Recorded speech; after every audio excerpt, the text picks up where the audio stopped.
갈라디아서 1장 1절에서 5절 말씀입니다.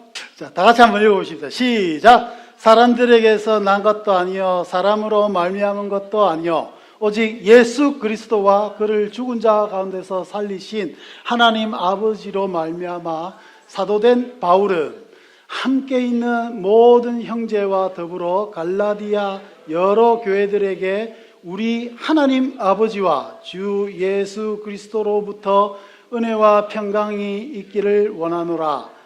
그리스도께서 하나님 곧 우리 아버지의 뜻을 따라 이 악한 세대에서 우리를 건지시려고 우리 죄를 대속하기 위하여 자기 몸을 주셨으니 영광이 그에게 세세토록 있을지어다. 아멘.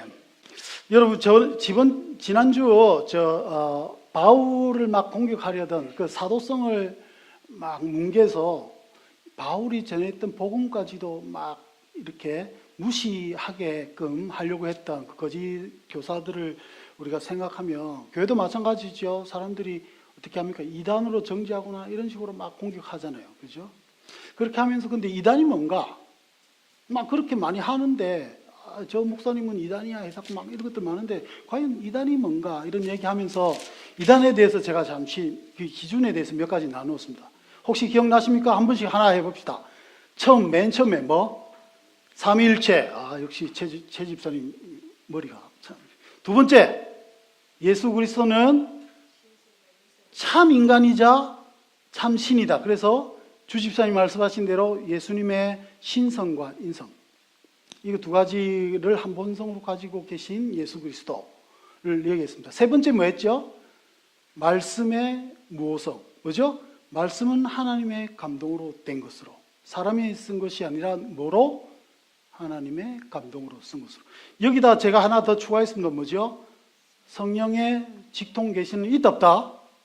없다 로 일단 생각하는 게 좋을 것 같습니다. 이 중에 여러분 오늘은 시간 없어서 삼위일체 요 하나 하고 그 다음에 계속 진도가 나가는데 여러분 부르심에 대해서 하려고 합니다. 삼위일체 빠른 속도로 여러분 질문을 맨 처음에 제가 몇 가지 드려볼게요. 삼위일체에 대해서. 여러분 예수가 전 우주에 존재하지 않은 적이 있다. 어떻게 생각하십니까? 자매들은 뭐 교리 이런 얘기만 나오면 힘들어하는 표정이 역력한데 예수 그리스도가 전 우주적으로 안 계신 적이 있다. 어떻게 생각하십니까, 여러분? 두 번째, 예수 그리스도는 피조물이다. 하나님이 만드신 피조물 중에 제일 잘 만드신 피조물이다. 아니다 나왔습니다. 가는 안 나옵니까? 가는 안 나옵니다. 세 번째, 여러분 하나님은 구약 때는 여호와로 나타나시고 신약 때는 예수로 나타나시고 지금은 성령으로 변신하여 나타나셨다. 아니 하나님은 때때로 우리가 가정에서는 제가 가장이고 제가 회사 가면 회사원이고 교회 오면 목사인 것처럼 이렇게 하신다. 아니다. 여러분 역시 교육을 잘 받으셨구나. 제가 걱정을 안 해도 됩니다. 여러분 예수 그리스도가 피조물이라 하는 순간 여러분 그 아리우스 이단이 됩니다. 그리고 방금 맨 마지막에 여기 변화 가장 뭐 이런 예로 솔직히 목사님들 이런 예를 많이 들긴 드는데 그래서 조금 위험하지만 이 논리를 여러분 양태론이라고 합니다. 양태론. 그래서 신문들 많이 읽어보면 양태론을 주장하고 이런 얘기가 나올 겁니다. 여기에서 이 양태론이라는 얘기가 나오는데요. 여러분 삼위일체가 어떻게 성립을 되는가 하면 이제 예수 그리스도가 이제 돌아가시고 이제 사도들도 많이 갔어요. 그때부터 사람들 속에 어떤 질문들이 생기냐면 예수 그리스도는 하나님인가? 신인가? 아니면 인간인가? 이런 고민들이 이단을 통해서라도 아니면 그 당시 교회 속에서도 많이 일어났습니다. 그 절정을 다룬 게 300년대인데요. 그래서 여러분 아리우스라는 사람이 예수 그리스도는 피조물이라 결론적으로 말하면 그것을 주장했고, 아타나시오스가 아니다, 예수 그리스도는 신이다 라고 주장을 했는데, 이것들이 여러분 최정점 속에서 부딪히기 시작합니다. 그래서 313년에 밀라노 칙령이라고 콘스탄티누스 이제 황제가 이제 예수님을 만나고 밀라노 칙령해서 이제 그리스도를 공인하지 않습니까? 그런데 이런 문제들이 막 생겨서 교회 안에 문제들이 생겼어요. 이 콘스탄티누스 황제는 자기를 제13 13번째 사도라고 막 칭하고 주교들 중에 주교라고 막 자기를 생각하고 그랬어요. 하여튼 어찌되었든 그 사람이 콘스탄티노플 이제 새 수도를 만들면서 잠시 니케아에 이제 그 수도가 완성되기 전까지 있었는데, 이런 문제들이 일어나니까 세상에 있는 이제 알렉산드리아 뭐 이런 데 있었던 많은 주교들을 모읍니다. 그래서 200~300명 정도가 모이는데, 여기에서 이제 팍 붙은 게 뭐냐면 아리우스파 그리고 아타나시오스파입니다. 그 당시 아타나시오스파는 19살밖에 안 됐습니다. 근데 요 속에서 이제 붙은 거예요. 그래서 아까 말한 것처럼 아리우스파는 여러분 뭘 주장하는가 하면 성자 예수 그리스도가 없었던 때가 있다. 하나님은 영원하시지만 예수 그리스도는 영원하지 않고, 영원하지 않으니까 안 계셨을 그 시점이 있겠죠. 그 시점이 있었다. 대신 이 성자는 하나님이 만드신 가장 잘 만든 피조물이다. 이 예수는 신이 아니다 라는 주장을 했어요. 그래서 성자는 하나님이 아니라 유사 본질, 호모이우시온, 즉 하나님과 유사한 본질을 가진 게 예수 그리스도다 라는 주장을 했고, 아타나시우스는 아니다, 그러면 예수님이 하나님이 만드신 피조물이라고 하는 건데, 그러면 피조물인 이상 하나님과 인간 사이에 어떻게 중재자가 될 수 있나? 피조물이 어떻게 피조물을 구원할 수가 있냐? 이 얘기를 했죠.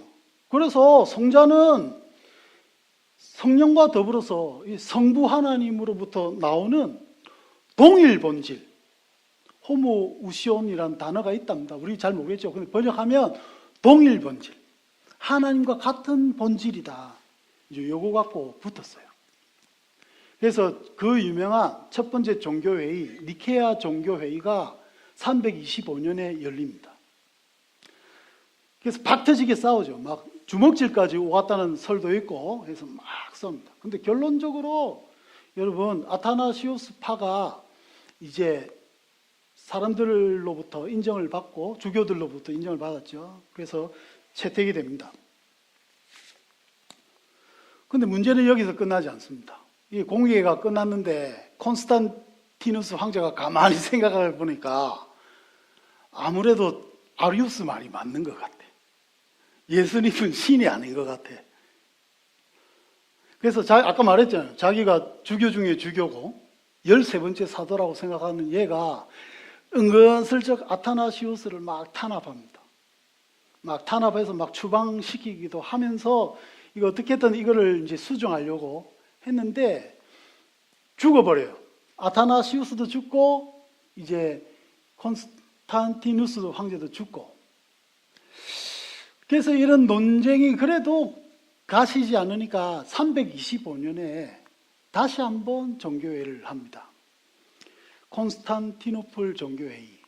이제 여기에서 성령까지 들어가서 이 삼일체설이 맞다고 이제 주장을 하죠. 그때는 이제 갑바도기아라는 지역에 있는 교부, 그래요 누구지? 하여튼 그 두 명, 이름 그레고리우스인가 그 두 명하고 바실레우스라는 사람이 막 주장해서 이거 아리우스파의 주장이 맞다, 아타나시오스의 파의 주장이 맞다, 막 싸운 속에서도 굳건히 아타나시오스파가 얘기한 삼위일체설을 지켜냅니다. 여기에서. 여러분, 여기에서 안 지켜냈으면 우리는 지금 어쩌면 다 아리우스파가 돼서 예수님은 피조물이다 이렇게 생각하고 믿었을 수도 있겠죠. 그런데 이게 왜 중요합니까? 아까 말한 대로 여러분 구원이 흔들리기 때문입니다. 예수 그리스도가 하나님으로 이 땅에 오셔서 우리를 구원하지 않았으면 그냥 피조물로 오셔서 피조물을 구원했다면 요 피조물의 잔치가 되어버리죠. 그리고 피조물로서 어떻게 해서라도 구원을 성취할 수 있는 하나님의 그 의를 달성할 수 있다는 논리가 나와버립니다. 그렇게 되면 여러분 예수님이 이 땅에 성육신할 이유가 없죠. 왜냐? 피조물이 할 수 있으니까.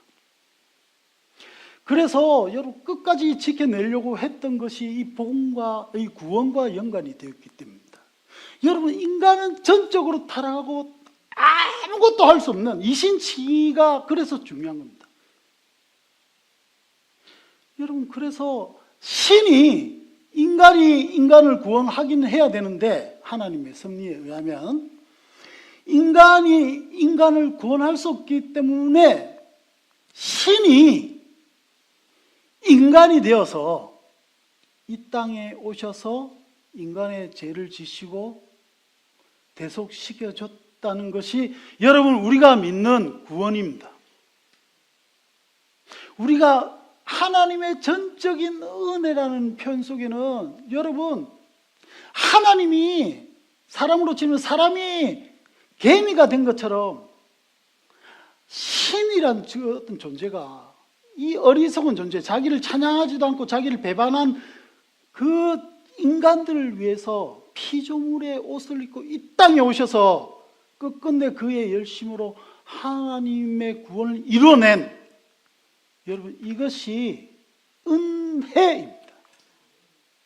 내 생활 좀 잘 되고 내가 뭐 어떻게 뭐 이런 게 아니라 여러분 정말 말씀이 육신이 되셨습니다.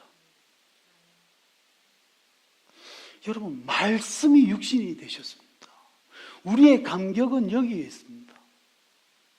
예수를 만났다 라는 말은 여러분 제가 지금 말로 설명하는 이것이 나의 감격으로 다가옴을 얘기합니다. 여러분 이 감격이 없다면 여러분 아직 예수님을 만나지 못한 겁니다.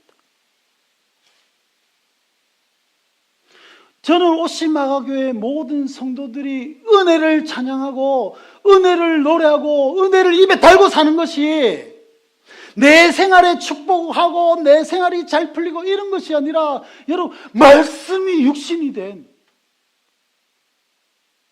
여기에 있었으면 참 좋겠습니다.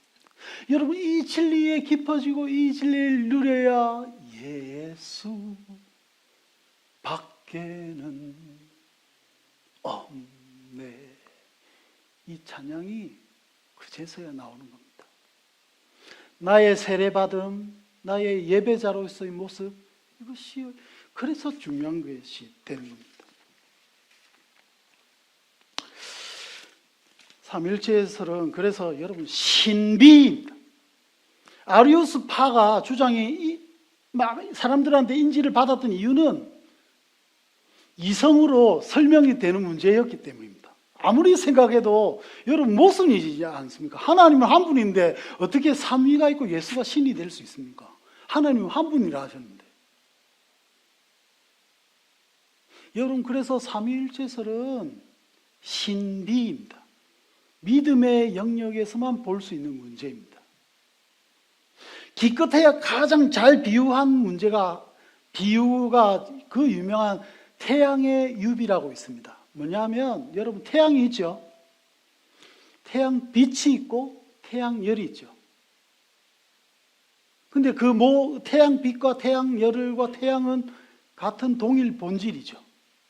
태양. 그렇기 때문에 영원하고 자존적인 태양과 같은 성부 하나님으로부터 영원히 성자는 나온 것이고 성령께서도 나오신다. 그래서 동일 본질. 그러나 예수의 사역이 틀리고 성령의 사역이 틀리기 때문에 펄슨, 새 위격. 그래서 한 본질, 하나의 본질, 새 위격. 이것이 삼위일체입니다. 그리고 성경이 삼위일체란 말은 안 쓰지만 성경에서 풀이한 우리에게 계시한 하나님은 삼위일체 하나님이십니다. 그래서 여러분 삼위일체서를 믿는다는 것은 하나님의 신비, 그걸 믿음으로 받아들인다는 것이요. 그리고 하나님의 한 분 되심, 이 신비에 대해서 성경이 말하기에, 하나님의 감동으로 된 성경이 그렇게 말하기에 우리가 믿음으로 받아들이는 것입니다. 아멘. 그것이 삼위일체설입니다. 그래서 삼위일체설에 대해서 가장 중요하게 나타낸 말은, 여러분 이 성경 구절 한 구절만 알고 있으면 될 것 같습니다. 시작. 하나님이 이르시되 우리의 형상을 따라 우리의 모양대로 우리가 사람을 만들고 그들로 바다와 물고기와 하늘의 새와 가축과 온 땅과 땅에 기는 모든 것을 다스리게 하자 하시고. 여러분 하나님은 우리, 엘로힘을 복수로 표현했죠. 여러분 하나님은 삼위일체의 하나님이십니다. 그리고 신적 공동체를 만드시고 신적 공동체로 존재하시며 그 신적 공동체로서 여러분 우리를, 인간을 만드시고 또한 교회를 만드셨습니다. 그래서 그분은 여러분 공동체입니다. 그렇기에 여러분 교회는 하나님의 공동체입니다. 그래서 하나님의 그 삼위일체 그 공동체 되심의 모형을 교회도 가지고 있다 없다? 가지고 있다. 그래서 교회는 공동체입니다. 그 하나님께서 인간을 만드실 때 그 신적 공동체의 모습이 이 교회에 있는 것입니다. 그래서 삼위일체설은 신비이자 하나님의 신적 공동체를 믿는 모임으로써 우리가 교회로 모이고 하나님의 공동체로서 이 세상을 살아나가게 되는 것입니다. 아멘? 여기에 여러분 우리가 교회를 하는 의도 여기 있어야 됩니다. 삼위일체 하나님을 믿는다는 말은 하나님의 공동체됨을 알고 우리 속에도 그 공동체를 해석해내며 그 공동체로 살아나가는 것을 의미합니다. 예배도 마찬가지죠. 여러분 예배도 삼위일체 하나님의 사역이십니다. 우리가 성부 하나님을 어떻게 찬양할 수 있나요?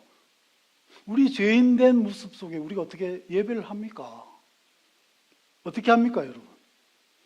여러분 대제사장 대신 그 하나님의 한 위격 대신 성자 예수 그리스도, 그분의 이름으로, 그분의 십자가 대속을 우리가 믿음으로 히브리서 표현대로 대제사장 대신 성자 예수 그리스도를 통하여 우리가 성부 하나님을 예배하는 것입니다. 그리고 지금 방금 제가 말씀하신 모든 것들은 여러분 우리의 성령 하나님의 역사하심이 없으면 여러분 믿음으로 고백할 수가 없습니다.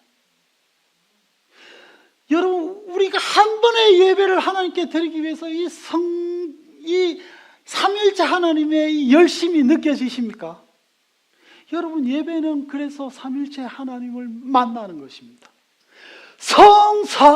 성삼위일체 우리 주로다.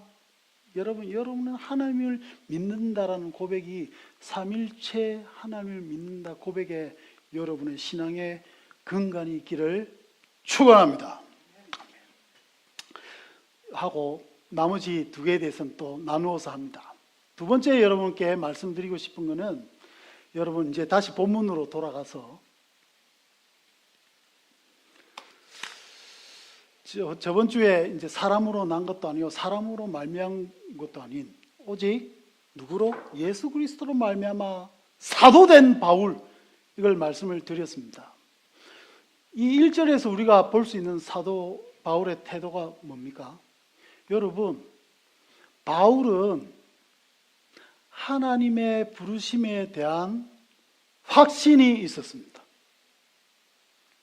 어떤 사람이나 어떤 다른 사람, 어떤 다른 내용으로서가 아니라 누구로부터의 부르심? 예수 그리스도, 그리고 그를 보내신 하나님 아버지의 그 경륜, 그 속에서 사도된 바울이란 고백이 있었습니다. 자신의 부르심에 대한 확신이 있었습니다. 그리고 바울은 그 부르심에 의해서 새 삶을 살게 되었죠. 여러분, 그래서 오늘 저는 제목을, 저번 주 제목도 마찬가지지만 부르심, 새 삶의 시작이라고 지었습니다. 여러분, 바울이 어떻게 예수 그리스도를 만난 건 아시죠? 요 나사렛 이단들 다 족쳐버리리라 해서 다메섹까지 쫓아간 와중에 무엇을 봅니까?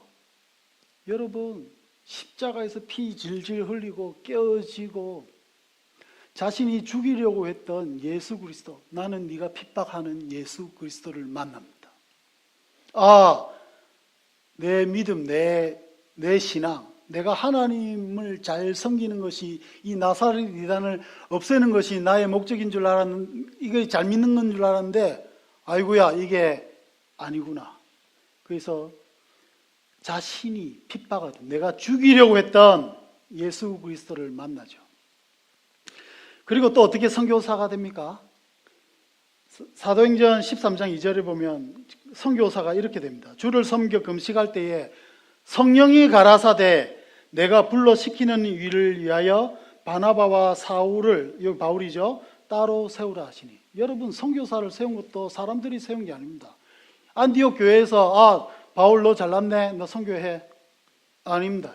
성령께서 이루셔서 선교사가 된 겁니다.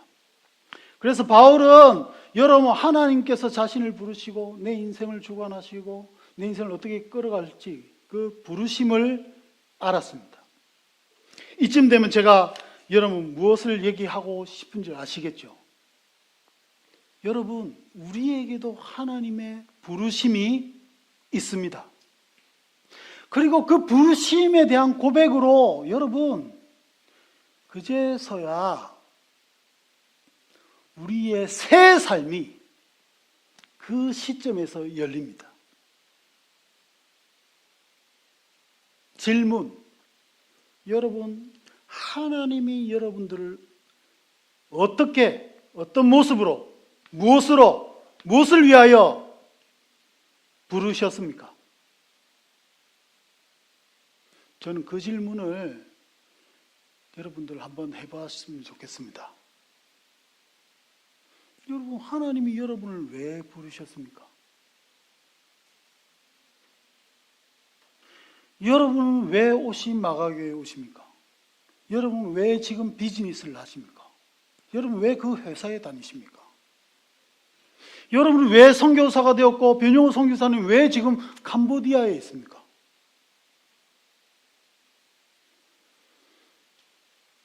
여러분, 예수를 만난 다음에는 항상 따라오는 게 있습니다. 그건 부르심입니다. 부르심에 대한 여러분의 개인적 고백이 있어야 여러분 삶을 성령과 같이 사는 삶이 됩니다. 그제서야. 여러분, 이거 모르면 자기 마음대로 삽니다. 소위 예수님을 만났다고 하지만 자기 마음대로 삽니다. 심지어 하나님의 일을 한다고 하지만 자기 마음대로 삽니다. 여러분, 그래서 저는 교회가 출발하는 이 시점에서 감히 질문을 드리고 싶습니다. 여러분의 부르심은 뭡니까? 그 부르심을 언젠가 시간 되면 여러분 저한테 가르쳐 주시기 바랍니다. 여러분, 하나님은 공통적으로 우리를 왜 부르셨습니까? 첫 번째, 사랑의 부르심입니다. 우리를 향한 하나님의 부르심의 내용에 대해서 한번 보십시다. 다 같이 읽어보십시오. 시작.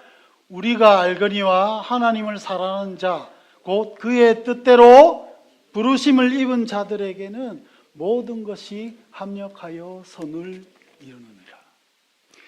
여러분, 하나님의 부르심을 입은 자들은 어떤 사람이 됩니까? 하나님을 사랑하는 사람이 됩니다.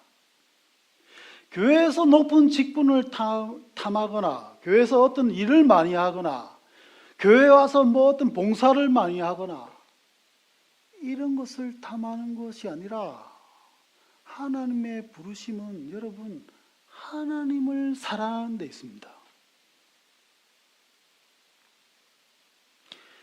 여러분, 하나님을 사랑하는 사람으로 여러분은 먼저 부르심을 입은 자들입니다. 그리고 하나님을 사랑하고 어떤 환경 속에서도 하나님을 사랑하는 자, 나를 사랑하신 하나님을 아는 자들에게 보이는 것이 있습니다. 그것이 뭐죠? 모든 것이 합력하여 선을 이루는 것이 그제서야 보이기 시작합니다. 여러분, 우리는 하나님 사랑하는 자로 부르심을 입은 자들입니다. 그래서 시간이 많이 갔으니 얘기하면 여러분들의 부르심이 하나님을 사랑하는 데 깊어지는 여러분들이 되었으면 좋겠습니다. 두 번째, 사역으로 그분은 우리를 또한 부르십니다.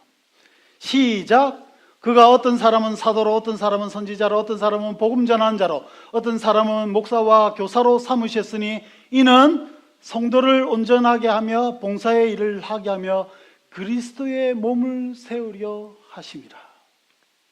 여러분, 하나님께서는 우리는 사역으로 부르시죠. 그 이유는 뭡니까? 그리스도의 몸을 세우려 하심이라. 여러분, 우리를 어떤 모습으로 이 교회로 부르신 이유는 그리스도의 몸이 어디입니까? 교회입니다. 여러분이기도 하지만 교회 공동체이기도 합니다. 신적 공동체를 이루신 하나님께서는 우리로 하여금 하나님의 부르심을 입어 하나님의 몸, 그리스도의 몸을 세우시길 원합니다. 우리의 부르심이 여기 있습니다. 여러분, 하나님이 여러분을 부르셨습니까? 여기에 동의하셔야 됩니다. 하나님의 사랑에 자라가기 위해서 우리를 부르신 것과 그리고 그리스도의 몸을 세우기 위해서 여러분을 부르셨습니다. 누구는 사도로, 누구는 선지자로, 누구는 복음 전하는 자로, 어떤 사람은 목사로, 어떤 사람은 교사로. 여러분, 초대교회에서는 어떤 집사, 장로 이런 모습도 있지만 여기에 대한 사명이 있었습니다. 어떤 사람은 사도로, 어떤 사람은 선지자로, 어떤 사람은 복음 전하는 자로. 그리고 그들은 그대로 살죠. 그래서 스데반은 교회에서 구제에 대한 안수 집사의 역할도 했지만 스데반은 다른 회당에 가서 복음 전도의 역할도 하죠. 그리고 교사의 역할도 했습니다. 그러다가 순교했죠. 빌립은 어떻습니까? 교회의 집사이기도 했지만 그는 사마리아에 복음 전하는 자였습니다. 이 시점에서 여러분 얘기합니다. 여러분은 어떤 부르심을 받으셨습니까? 저는 하나님이 모든 자를 부르셨다는데 동의를 합니다. 여러분의 부르심은 어디에 있습니까? 여러분, 다른 사람이 아니라 정말 하나님의 여러분을 어떻게 하시는지, 나를 왜 부르셨는지, 나를 왜 구원하셨는지, 그 부르심이 뭔지, 지금 이 순간의 부르심이 뭔지 다시 한번 확인하는 시간이 여러분에게 있었으면 좋겠습니다. 그래서 그의 부르심은 우리의 삶으로 초청하시죠. 삶으로 확대됩니다.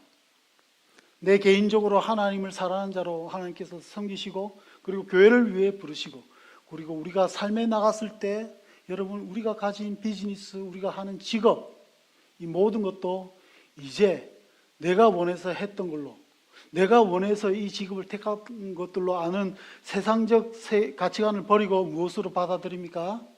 하나님의 부르심으로, 믿음으로 고백하기 시작합니다.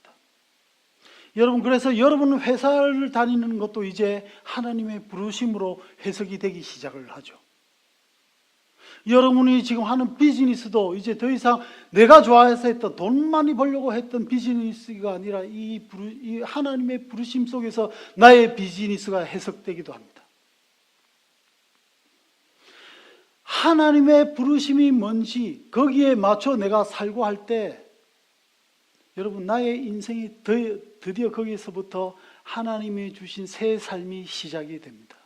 그리고 여러분, 지금까지 세상에서 느껴지지 못한, 내가 세상을 살면서 보면서 누렸던 그 어떤 행복보다 여러분, 여기에서부터 주님이 주신 살맛 나는 새 삶이 펼쳐지는 겁니다. 여러분, 전 여기까지밖에 말을 못하겠습니다. 이 다음부터는 여러분들이 삶 속에서 한번 부딪혀 보시기 바랍니다.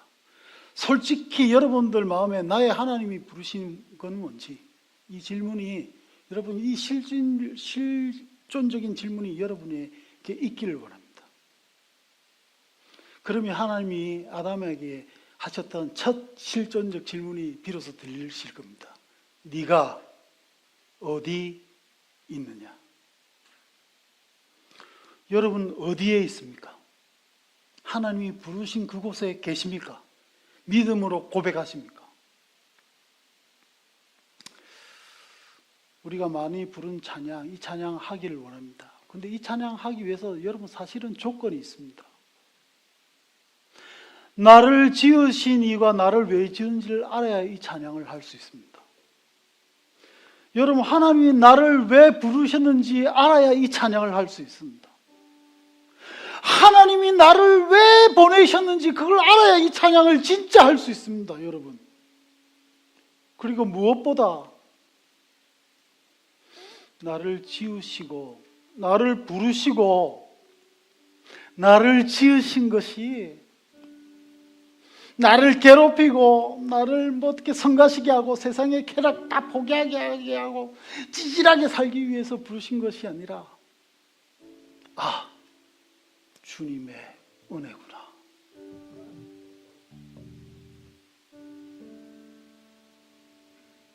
이 고백이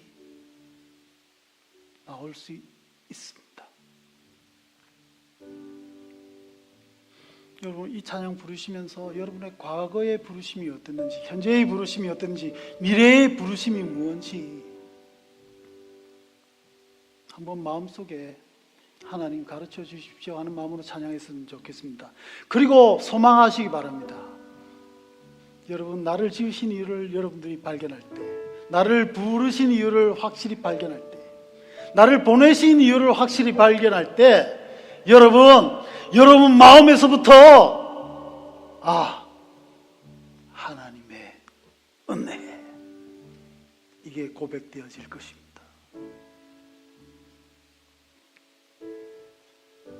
나를 지으신 이가, 나를 지으신 이가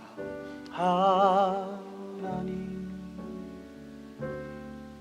나를 부르신 이가 하나님, 나를 보내신 이가 하나님,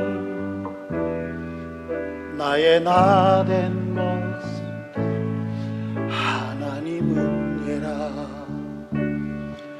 나의 달려갈 길 다가도록,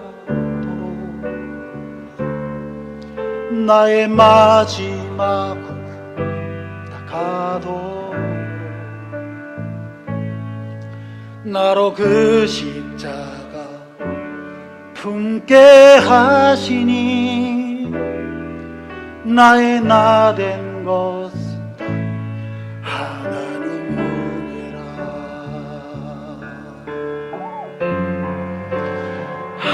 한량없는 은혜, 갚을 길 없는 은혜, 내 삶을 내워 사는 하나님의 은혜,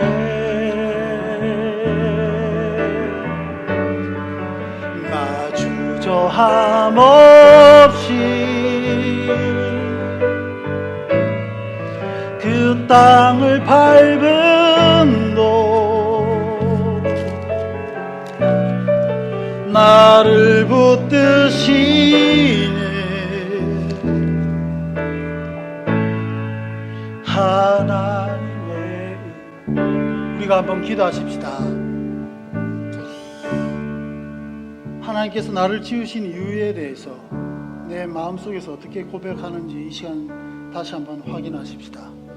나를 왜 부르셨는지 그 질문에 대해서 나 스스로 어떻게 답하고 있는지 시간 생각해 보시기 바랍니다. 나를 왜 보내셨는지, 나를 왜 그 교회에, 나를 왜 그 직장에, 나를 왜 그 가정에, 나를 왜 그 아픈 그곳에 하나님이 보내셨는지 여러분 나름대로 답해 보시기 바랍니다. 그 답을 하나님 알게 하여 주시옵소서. 나의 부르심이 어딘지, 여러분 그 부르심을 내가 가지고 있다면 하나님 정말 달려갈 길 다가도록 내가 여기에 충성하고 싶습니다. 내 힘으로 할 수 없습니다. 그러나 나를 통하여 합력하여 선을 이루신 하나님을 이 시간 찬양합니다. 주여, 내 입술에서 진정으로 이 모든 것이 하나님의 은혜임을 이 시간 찬양하며 고백할 수 있도록, 나의 예배 드릴 때마다 그 은혜가 고백되어 줄 수 있도록 주여 나를 인도하옵소서. 기도하는 이 시간 되시길 바랍니다. 기도하십시다. 오 하나님, 우리를 부르신 하나님, 아버지 하나님, 주여 오늘 이 자리에 모인 자들 마음속에 하나님께서 왜 이들을 지으셨고 왜 이들을 부르셨고 왜 이들을 보내셨는지 그 답이 이들 마음속에 고백되어지기를 원합니다. 지성이, 이들의 감성이, 하나님 이들의 이성이 하나님께 굴복되어서 그 부르심에 답하기를 원합니다. 그 부르심으로 삶을 영위하게 하여 주시고 그 부르심의 삶 속에는 기쁨, 하나님이 주실 수 있는 은혜, 사랑, 세상이 줄 수 없는 이 모든 것들을 체험케 하여 주시옵소서. 아버지, 체험케 하여 주시고 누리게 하여 주셔서 이들 마음속에 예수밖에는 없네요. 이것이 고통이 아니라 정말 기쁨의, 환희의 고백이 될 수 있기를 아버지 하나님 바랍니다. 아버지, 가르쳐 주시옵소서. 깊어지게 하여 주시옵소서. 예수의 부르심이 무엇인지, 오 주여, 그 한량없는 은혜의 고백이 있게 하옵소서. 한량없는 은혜 찬양합시다. 한량없는 은혜, 갚을 길 없는 은혜, 내 삶을 내고 사네 하나님